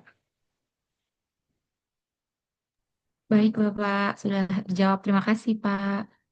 Ya, sama-sama. Baik, terima kasih Dianta untuk pertanyaan dan terima kasih Pak Al atas jawabannya. Mungkin dari teman-teman yang lain, apakah ada yang ingin ditanyakan lagi? Oke, dari Bu Desi bagaimana Bu? Mengingat sudah pukul 15 lewat 38 menit ya Bu, ternyata Alhamdulillah. Ya, Bu Rida sangat mencerahkan bagi kami dan ternyata nominal 400 itu nggak seberapa teman-teman dibandingkan eh, apa namanya benefit yang teman-teman peroleh nantinya pada saat bekerja begitu ya. Karena kalau sudah lulus UNJ tidak bisa memberikan sertifikasi untuk yang sudah selesai di UNJ begitu dan itu biayanya bisa berkali-kali lipat ya lebih mahal dibandingkan ketika teman-teman masih menjadi mahasiswa untuk mengikuti sertifikasinya. Insya Allah akan kami follow up Pak Al dan juga Bu Rida. Mudah-mudahan dengan pencerahan hari ini adik-adik juga tercerahkan begitu ya dan nanti bisa kita ini Karin data begitu ya sehingga nanti kami bisa persiapkan untuk memberikan paling tidak panduan atau pendampingan gitu ya sebelum dilakukannya uji sertifikasi seperti itu. Terima kasih banyak Pak Al dan juga Bu Rida. Kembalikan ke Pak Al dan Bu Rida. Ya, sama-sama Bu Desi, Mbak Aura, izin sebentar. Jadi saya selaku Ketua LSP mengapresiasi ini inisiatif dari MP ini baru satu-satunya prodi yang meminta sosialisasi secara khusus untuk prodi. Kalau sebelum-sebelumnya kami yang berinisiasi, Bu, kami bersurat ke dekan, kapan kami bisa lakukan sosialisasi. Tetapi ini prodi yang meminta, Masya Allah luar biasa, Bu Desi dan Bu Tika udah WA berapa kali ke saya juga. Iya Pak Al, Nah, terima kasih banyak. mm, Sedikit tambahan aja ya Pak Al, Bu Desi, ya, Bu Rida dan teman-teman semua. Penguatan aja sih Pak. Jadi memang kalau kita bicara bicara sertifikasi kompetensi untuk teman-teman mahasiswa ya, em, setelah saya cek di beberapa kampus Pak, memang ternyata kita cukup murah ya Pak, 400 gitu ya. Jadi untuk di UPI, kemudian UNI, bahkan di KJ sendiri Pak, di KJ memang sudah LSPP 1 Pak, Alhamdulillah gitu ya. Itu Alhamdulillah. tidak jadi P3 Pak kemarin gitu. Jadi sedikit cerita jadi kemarin jadinya kami P1 karena P3 itu ternyata asosiasinya cukup kompleks dan Iya. kami kan dari beberapa fakultas itu lintasnya banyak Pak asosiasinya gitu. Jadi makanya P1. Nah, itu cukup eh, mahal teman-teman gitu ya. Di atas 500 bahkan UPI sendiri itu 600 dan memang kalau kita lihat gitu ya Pak ya dari skema pelatihan tatap muka ini memang em, sebetulnya kalau untuk MP itu sendiri saya Bu Desi dan juga Pak Dimas tuh sudah mencatat Pak beberapa skema yang memungkinkan misalnya kita akan informasikan ke eh, Pak Al gitu ya LSPP 1 yang bisa kira-kira nih bisa nggak kita buka skema ini gitu ya artinya nanti next mahasiswa MP ini sendiri ada pilihan Pak beberapa skema gitu ya jadi mungkin untuk saat ini gitu ya nggak perlu khawatir artinya walaupun nanti em, akan bekerja di bidang yang mungkin bidangnya bukan pelatihan tatap muka gitu ya, tapi memang secara general skema ini memang sangat dibutuhkan gitu, apalagi basic teman-teman di PKL ini kan banyak sekali kemarin informasi mereka membuat jadwal perencanaan pelatihan Pak dan lain sebagainya itu kan butuh penguatan ya Pak ya dari sertifikat kompetensi BNSP ini gitu ya Pak ya. Jadi mohon izin juga Pak Al gitu ya, diinformasikan juga kepada kami nih Prodi MP, kapan kita bisa mendaftarkan gitu ya teman-teman mahasiswa karena kan kemarin lisensinya katanya eh, sudah habis ya Pak ya, terus alhamdulillah juga dapat kabar baik dari Pak Al bahwa sudah keluar. Nah itu range waktunya kapan Pak? Jadi biar kami juga bisa siapkan gitu ya. Tentunya nanti ada beberapa pengarahan juga dari kami dosen muda maupun dari alumni untuk mempersiapkan siapa aja yang akan ikut pelatihan kompetensi di LSPP 1 gitu Pak. Jadi mungkin minta range waktunya Pak, kira-kira kita boleh mulai mendaftar itu di bulan apa gitu. Jadi Prodi juga bisa menyiapkan gitu ya Pak bekal terhadap teman-teman Terus mahasiswa gitu. Itu aja sih Pak tambahan Oke, terima sedikit kasih Bu dari saya. Glora ya. Sama-sama Bu. Heeh. Iya, jadi memang kita ada rencana ini untuk melaksanakan uji kompetensi di awal Januari 2026. Karena alhamdulillah sertifikat lisensi kita itu keluar di bulan Desember ini ya. Jadi per tanggalnya sebenarnya bulan September, tapi kita baru terima dan resminya itu di bulan Desember ini. Sehingga kita sudah bisa melakukan uji untuk ada 12 skema tadi yang saya sebutkan. Nah, untuk pelaksanaan program tatap muka itu juga sudah bisa. Kita akan buka pengumumannya itu tanggal 5 Januari, Bu Glora, secara resmi untuk seluruh UNJ. Tanggal 5 itu pengumuman dibukanya pelaksanaan uji kompetensi. Pendaftarannya juga sudah bisa dilakukan di 5 Januari. Nanti pelaksanaannya itu direncanakan awal Februari, Bu Glora. Jadi perencanaannya serentak untuk seluruh skema ya yang mendaftar itu di bulan Februari. Karena apa kita lakukan di awal tahun ini? Karena kalau sudah mepet ke bulan April ya, itu kan akan wisuda. Jadi kita harapkan ketika Betul, mahasiswa wisuda itu sudah sertifikat sudah jadi jadi. dan tidak bertabrakan dengan pembayaran SPP gitu ya, dengan pembayaran wisuda banyak lagi. Jadi kita dahului di awal Januari, mudah-mudahan itu bisa terlaksana. Dan appreciate juga ya Pak Al ya ini program MP ini mudah-mudahan tertular Bu Desi prodi yang lain ya, yang pendidikan yang lain ya, bahkan yang non-dik itu tertular dan teman-teman adik-adik mahasiswa juga ini boleh share ke teman-temannya ya berbagi oh kita sudah mulai sosialisasi uji kompetensi kita mau wisuda nih besok habis ini apa namanya ujian skripsi kemudian wisuda kita udah dapat sertifikat kompetensi dapat 2 ijazah gitu ya jadi boleh promosi juga sedikit-sedikit ya Pak Al ya.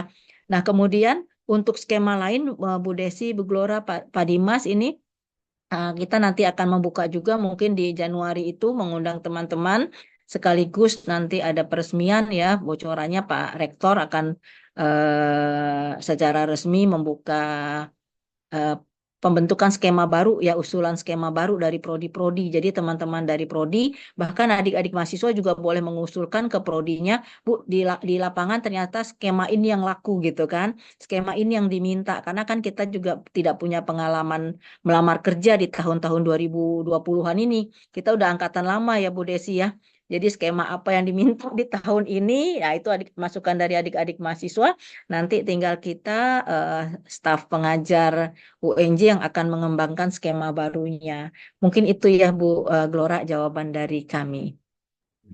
Terima kasih banyak Bu Rida. Boleh ditutup, Karin? Oke, baik.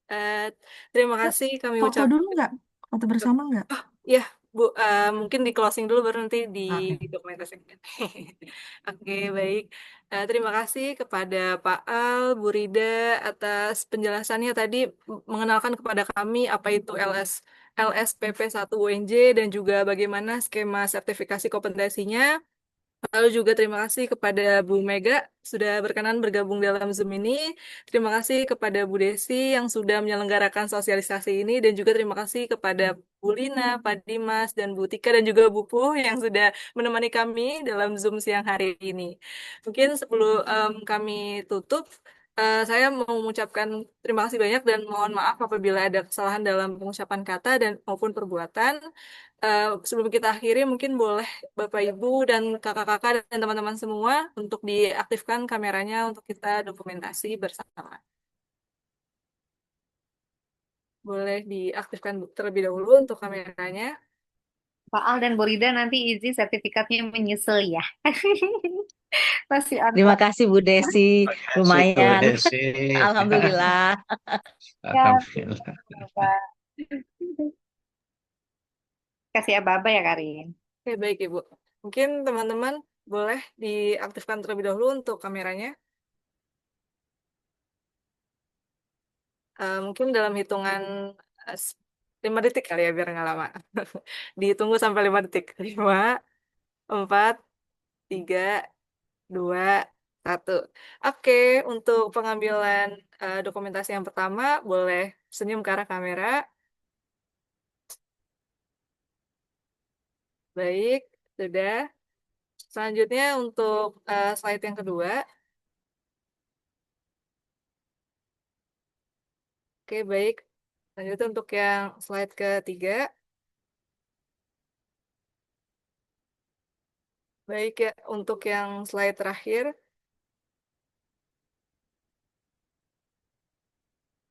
Baik, sudah. Baik, kami ucapkan sekali lagi terima kasih kepada Pak Al, Bu Rida, dan juga Bu Mega atas kesempatannya untuk kami mendengarkan secara langsung mengenai sosialisasi dari skema sertifikasi kompetensi. Baik, terima kasih Bapak Ibu dan kakak-kakak dan teman semua. Saya akhiri. Wassalamualaikum warahmatullahi wabarakatuh. Waalaikumsalam Waalaikumsalam warahmatullahi warahmatullahi wabarakatuh. Terima kasih Pak wabarakatuh. Al, Bu Rida. Nanti Ya, saya main lagi makasih. ke sana ya. Iya, Ya, terima ditunggu. kasih. Oke, Pak Al.